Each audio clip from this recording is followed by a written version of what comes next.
歡迎各位繼續收睇今日報道。廣州嘅螳螂拳啦，入選咗廣州市第6批非遺名錄啊！呢一套傳統嘅拳法啊，究竟係點樣喺廣州生根發芽並且成長至今嘅呢？一齊睇睇。螳螂拳係中國著名嘅傳統武術流派之一，屬於象形拳嘅一種。明末清初，螳螂拳從山東傳入廣州，經過羅光玉、霍耀祠、郭子石等人傳承至今，已經有8年嘅歷史，並形成咗別具南方特色、招式套路都有所創新嘅廣州螳螂拳。從6歲開始習武嘅霍師傅已經有61歲高齡啦，佢仍然堅持修練螳螂拳。佢話練習螳螂拳唔單單只能夠得到身體嘅鍛煉，中國武術嘅精神已經根植於身。螳螂拳又好，練武術又好，都係練一個人嘅意志。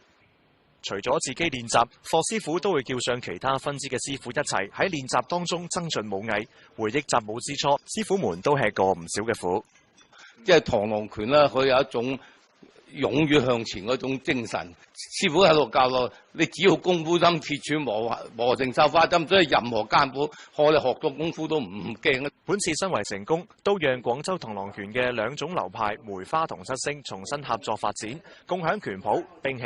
據負責人話，從今以後，廣州螳螂拳都會結合互聯網，讓更多嘅年輕人認識到國術嘅魅力，讓螳螂拳走進校園。